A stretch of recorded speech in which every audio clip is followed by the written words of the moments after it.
Hallo liebe Freunde, herzlich willkommen bei meinem nächsten neuen Video im Jahr 2021. Und heute haben wir dabei mein erstes Auto, was ich besessen habe, ein Mercedes 190 SL hier in klein von Verbedo. Da gibt es noch die schönen originalen Bilder von mir, wo ich mit 3 Jahren vom Weihnachtsbaum stehe, 1963. Das war übrigens genau der Zeitpunkt, wo man das Auto im Bau eingestellt hat. Der ist ja gebaut worden von 1955 bis 1963. Unser Auto, der ist übrigens perfekt wie vom Band, wie vom Werk, ist 1961 gebaut worden und zeigt sich in einem fantastischen Zustand. Wir zeigen euch gleich eine Probefahrt, wo wir euch das zeigen können. Das Auto ist sensationell. Der war immer in Deutschland, hat original deutsche Papiere, hat den originalen deutschen Pappdeckelbrief und ist dann von einem mir bekannten, seit langem bekannten Restaurierungsbetrieb erworben worden. In 5-jähriger, langer, kleinster Arbeit, Feinarbeit, fisseliger Arbeit, en Detail perfekt restauriert worden und zeigt sich heute wie ein Jahreswagen. Und zwar in jedem Detail so, wie er seinerzeit in Sindelfingen das Band verlassen hat.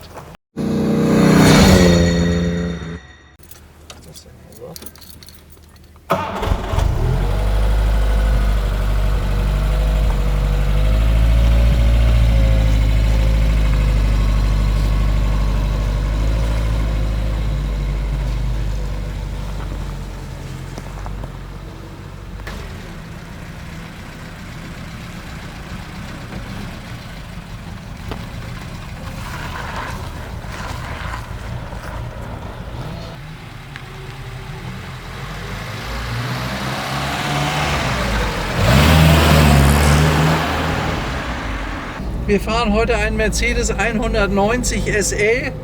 Ist das erste wirkliche richtige Erfolgsmodell von Mercedes gewesen in den 50er Jahren. Und zwar ist das ein Auto, da sind 28.800 Stück von produziert worden. Zu der Zeit gab es ja noch kaum Serienproduktion.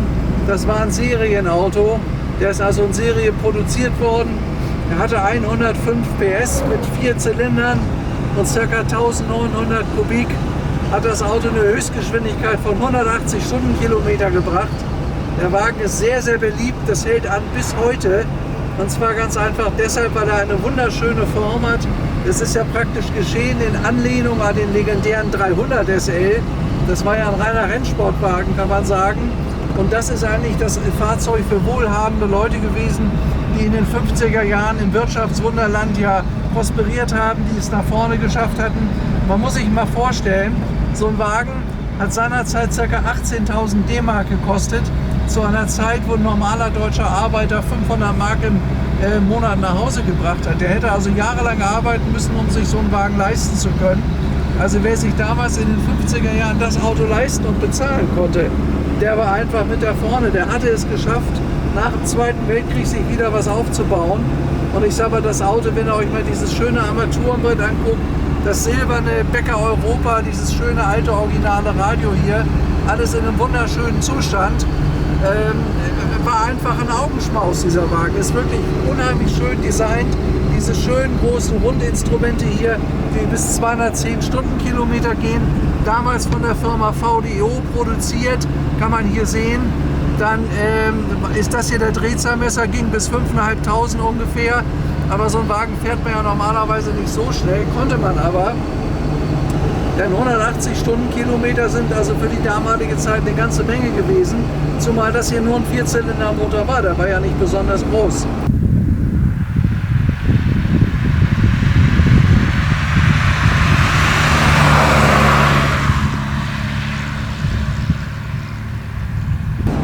Ja, unser Auto besticht eigentlich durch seinen Zustand und durch seine Geschichte. Also wenn man sich einen 190 SL kauft, da ist dieses Auto so ziemlich das Beste, was man erwerben kann. Das hat mehrere Gründe. Der eine Grund ist, dass es ein deutsches Auto. Der Wagen ist in Deutschland geboren, hat originale deutsche Papiere und wir können über die gesamte Zeit die Geschichte nachweisen, die Historie, wo das Auto gelaufen war. Es ist der originale deutsche Pappdeckelbrief noch vorhanden, den es gibt. Und dann ist der Wagen hier in Deutschland von einem schwäbischen Restaurationsbetrieb voll restauriert worden, mit deutschen Originalteilen, so wie sich das gehört, nicht irgendwo nachgemacht, nachverchromt oder weiß ich nicht was. Das ist alles in Deutschland gemacht. Ich kenne diese Firma bereits seit fast 40 Jahren, das heißt seit 35 Jahren. machen die diese Autos. Sagen wir mal, alle 4 Jahre wird so ein Wagen fertig. Und dann kommt sowas dabei heraus wie das hier. Mit Geschichte, mit absolutem Top-Zustand, neuwertiger Zustand. Die Restaurierung bei dem Auto ist ungefähr 3 Jahre her. Und der ist gerade mal eingefahren jetzt mit 1000 Kilometern. Mehr hat er nicht.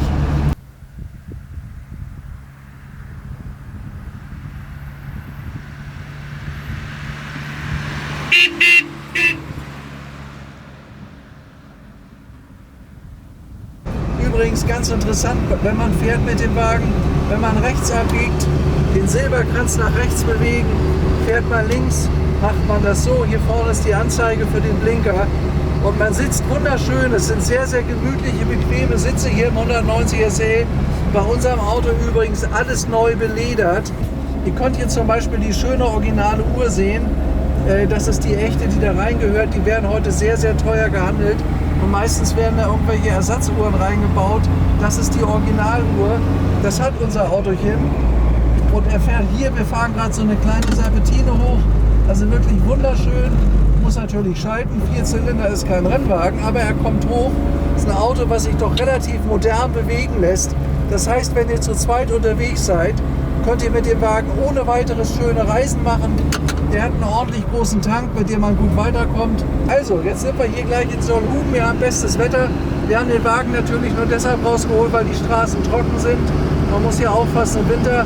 Aber ihr seht hier, er marschiert wunderschön. Das Verdeck pfeift ein bisschen. So ein Auto hatte aber auch ein Hardtop seinerzeit. Haben aber die wenigsten nur benutzt. Es war ein bisschen kompliziert, das an- und abzubauen. Also das ist wirklich ein Auto heute auch noch für den täglichen Gebrauch, was ihr wirklich schön bewegen könnt, was wirklich Spaß macht und was eine sportive Note hat. Was ich übrigens gehört habe, jetzt biegen wir hier mal links ab, ist, dass der Wagen unheimlich gerne von Frauen gefahren wird. Er hat ja diese wunderschöne Form. Ich werde gleich nochmal aussteigen, da werden wir euch das auch nochmal zeigen, hier oben bei uns an der Kapelle. Also vom Design her ist dieser 190 SL einer der schönsten Sportwagen-Kreationen, die es überhaupt gibt. Deswegen sind ja damals auch 28.000 Fahrzeuge verkauft worden. Das war für die End-50er Jahre eine ganze Menge. Unser Wagen, wie gesagt, ist aus dem Jahr 1961. Gebaut wurden die letzten 1963. Und es ist damit einer der letzten oder späteren Fahrzeuge, die sie hier gebaut haben. Ich zeige euch mal den Motorraum. Da könnt ihr nämlich sehen, in welchem neuwertigen Zustand das Auto sich befindet. Ich habe das jetzt aufgezogen. So, bitte sehr. Genauso wie von außen ist er auch von innen. Es ist so, wie es gehört. Es ist perfekt gemacht. Sämtliche Nummern stimmen. Matching Numbers, die richtige 190 SL-Maschine, die es zu der Zeit gab. Die originalen Solex-Vergaser sind da drin. Das sind die richtigen. Also so gehört es, so muss so ein Auto restauriert sein. Es entspricht 1:1 dem Originalzustand. Deutsches originales Auto und dann in Deutschland vom Spezialisten gemacht. Also das ist wirklich ganz, ganz selten, dass man sowas hat. Das hört man auch, wie schön die Haube eben zugegangen ist bei dem Wagen. Und er hat, wenn ihr euch die Flächen mal anguckt, der hat einen ganz satten, toll durchpolierten Lack in mehreren Schichten aufgetragen, der einmalig ist. Das Spaltmaß, das sitzt sensationell. Dann hier unten das kleine Plastikplättchen, was da reingehört, das wird oft zugespachtelt oder weggelassen oder anders gemacht. So hat es damals das Werk verlassen und so ist es jetzt auch wieder restauriert worden. Und so ist dieses ganze Auto, also ob hier die Chromleisten sind, da passt kein Blatt Papier dazwischen. Oder hier, wie das alles gearbeitet ist, man sieht das an diesem tollen Lack, da sitzt kein Spachtel drauf. Das ist alles neu, original, Teile Daimler-Benz. Gleiche gilt für die Stoßstange. Also so ein schöner 190 SL in der bayerischen Winterlandschaft, das ist schon was ganz Besonderes. Da haben wir ja auch sehr selten, weil man normalerweise bei so einem Wetter nicht fahren kann. Aber wir haben jetzt trockene Kälte, minus 5 Grad. Dadurch sind die Straßen nicht gesalzen, knochentrocken und dann kann man so ein Auto fahren. Ich kann euch auch sagen, die Heizung funktioniert auch gut bei dem Auto, das Radio funktioniert. Also alles, was 1961 auch funktionierte, tut es bei unserem Auto auch und zwar vorzüglich. Vielleicht eine kleine Anmerkung, die Eigentümer kommen ja aus Baden-Württemberg. Die haben sich in ihren Wagen gesetzt, sind morgens um 5 Uhr losgefahren und sind die 350 Kilometer auf Achse gefahren bis zu uns. Vertrauen ins eigene Auto, in die eigene Arbeit. Das Auto ist wirklich ganz toll. Ist meine absolute Top-Empfehlung. Ja, das ist diese wunderschöne Innenausstattung. Hier sind die Hebelchen für die Heizung. Wir haben eben gerade ausprobiert, die funktionieren wunderbar, ist schön geheizt. Hier verchromter Griffhalter für das schöne Handschuhfach hier vorne. Hier konnte man damals Zigarette rauchen. Das erinnert euch, die Autos haben ja in sehr vielen Filmen teilgenommen. Damals war Zigarette rauchen, Zigarre rauchen drin, deswegen hatte man das. Hier vorne sitzt der Rückspiegel, ein wunderschön schwenkbarer Chrom, komplett Chromspiegel. Sehr schönes Teil, dann die originalen Armaturen in diesem Auto. Das sind die echten Armaturen von der Firma VDO bis 210 Stundenkilometer. Kein Meilentacho, ist kein Amerikaner gewesen, Auto war immer deutsch. Unten links am Lenkrad ist der Öldruckanzeiger. Hier vorne ist die Temperatur, steht jetzt auf 80 Grad. Wir sind ihn gerade schön gefahren. Und hier ist die Tankanzeige. Alles schöne originale Instrumente, alle wunderbar im Zustand. Ein wunderschönes originales Lenkrad mit Chroming. Hier ist das Radio mit den Sendesuchlauftasten, Bäcker Europa, auch völlig original, auch top im Zustand. Hier unten drunter der Lautsprecher. Und hier vorne ist die Mittelschaltung mit 4 Gängen und oben links ist der Rückwärtsgang. Könnt ihr hier vorne sehen. Was man übrigens hatte damals zu der Zeit, das waren diese Gummimatten, das sind die Originalen, das sind die richtigen, so gehören sie nicht anders. Hier ist die rote Schlinge dazwischen und hier ist die schöne rote originale Leder. Ja, was gibt es zu dem Auto noch zu sagen? Also er ist in Top-Zustand. Ob das Verdeckgestänge ist, was neuwertig ist alles neuwertig. Der hat jetzt genau gelaufen, 1100 Kilometer, seitdem er restauriert wurde. Und ich kann euch sagen, der läuft absolut erstklassig. Ich mache ihn mal kurz an, das könnt ihr auch hören. Moment, Schlüssel rumdrehen. Und da ist er. Ein Auto, was wunderschön läuft, alles tipptopp in Schuss, alles tipptopp in Ordnung. Man wünscht sich da manchmal das Jahr 1961 zurück und man kann sich sowas nochmal ganz neu und ganz original kaufen. Das gibt es leider nicht mehr, aber das Auto kommt dem sehr, sehr, sehr nahe. Ist echt meine Empfehlung. Also ich schätze mal, ich habe in meinem Leben mindestens 190 SL verkauft. Der gehört zu den besten 5% hier.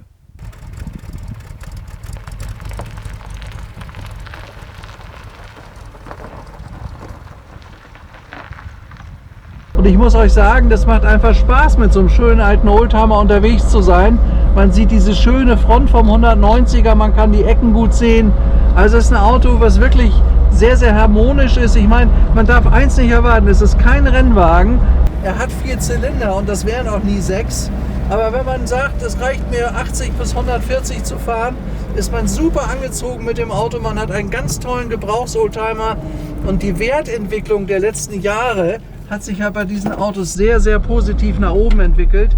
Die sind sehr stabil, man hat immer eine hohe Nachfrage nach dem 190 SL, weil das einfach ein Auto ist, was die Leute gerne mögen. Ist ja so ähnlich wie mit der Pagode, nur das ist eigentlich 50er Jahre. Pagode ist dann 60er, 70er Jahre. Die hat es ja ab 1968 gegeben im 280 SL. Das heißt, die gab es schon ab 63 im 230er. Der war aber ein bisschen schwieriger, sage ich mal, wegen einer anderen Maschine, die da drin war. Aber der 190er ist so der richtige, schöne, klassische Oldtimer der Wirtschaftswunderzeit. Und dafür ist das ein Auto, was man herrlich bewegen kann, mit dem man viel Freude hat. Und ich glaube, der Wagen hat eine sehr hohe Wertstabilität. Ja, im Übrigen ist das ein Sympathieträger. Das ist das, was mir aufgefallen ist. Überall, wo man mit dem 190 SL vorbeifährt, freuen sich die Leute ob seiner schönen Form. Er ist ja kein peinlicher Oldtimer. Es gibt ja auch sehr laute Oldtimer oder so. Das ist hier nicht der Fall. Ist ein sehr charmantes, sehr schönes Fahrzeug. Er fährt sich auch gut. Er ist auch für Damen leicht zu bewegen. Er hat ja relativ wenig Gewicht auf der Vorderachse. Das merkt man auch. Er hat zwar keine Servolenkung, die braucht er aber auch nicht. Er lässt sich leicht bewegen, man kann ihn sogar leicht einparken. Bei vielen älteren Autos, gerade bei Vorkriegsautos, ist das schwieriger, weil die keine Servolenkung haben und eine riesen Maschine vorne auf der Achse. Das ist hier nicht der Fall. Was man sich vielleicht überlegen sollte aus Sicherheitsgründen, das wären Kopfstützen. Die hat es ja damals so in der Form noch nicht gegeben in dem Auto. Die Nackenrollen sind ja erst ein bisschen später aufgekommen. Ja, jetzt haben wir hier vor uns Beuerwerk da unten liegen am Simsee. Also wirklich eine schöne Probefahrt mit dem Auto, was astrein läuft. Ich muss sagen, der fährt sich fast wie ein neuwertiges Auto, also auch wie ein moderneres Auto. So ein Oldtimer kommt man da gar nicht. Es gibt aber Gas, der zieht auch los. Nicht? Also ich meine, er ist dann zwar ein bisschen brummig, aber er funktioniert. Ist halt ein Vierzylinder, bleibt ein Vierzylinder. Aber so zum Fahren, sogar für den alltäglichen Gebrauch, ist das ein tolles Auto. Kann man super machen mit dem Wagen. Ihr seht ja auch, ich fahre hier relativ zügig um die Kurven. kann man total schön fahren. Das Auto, Bremsen funktionieren gut. Er kuppelt und schaltet sich auch leicht. Gut, wenn man durch die Kurven fährt, muss man halt eben aufpassen. Es ist halt kein Porsche, das darf man nicht ganz vergessen, aber dafür ist der Wagen ja auch gar nicht hergestellt worden zum scharfen Fahren. Aber zum gemütlichen Fahren, zum Spaß und Freude haben, ist das ein toller Wagen. Und wenn man sagt, ich möchte einen Oldtimer haben, ich möchte diverse Veranstaltungen damit mitfahren, daran teilnehmen, ist das genau der richtige Wagen. Der Einsatz ist einigermaßen zu kalkulieren. Also ich sag mal, Autos, die in einem Zustand 3 bis 4 sind, die kosten heute 70 bis 80, 90.000 Euro. Wenn ihr ein gutes Auto haben wollt, müsst ihr immer deutlich über 100 aufgeben, also wirklich ein gutes Auto. Und ihr müsst gucken, wo kommt der Wagen her?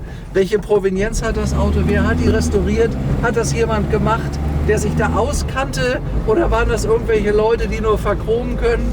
Es müssen Fachleute an dem Auto gewesen sein, sonst kann das problematisch sein.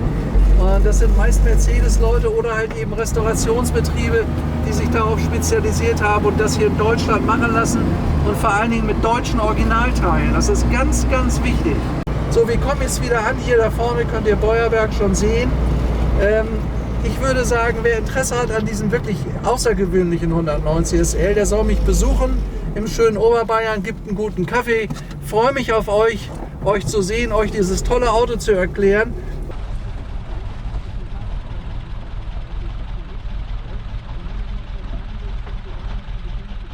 So, ich wünsche euch alles Gute, vielen Dank beim Mitfahren, hat mir wieder riesig Spaß gemacht. Besucht mich gerne, bleibt gesund, bis demnächst, euer Stefan Luftschütz. Tschüss.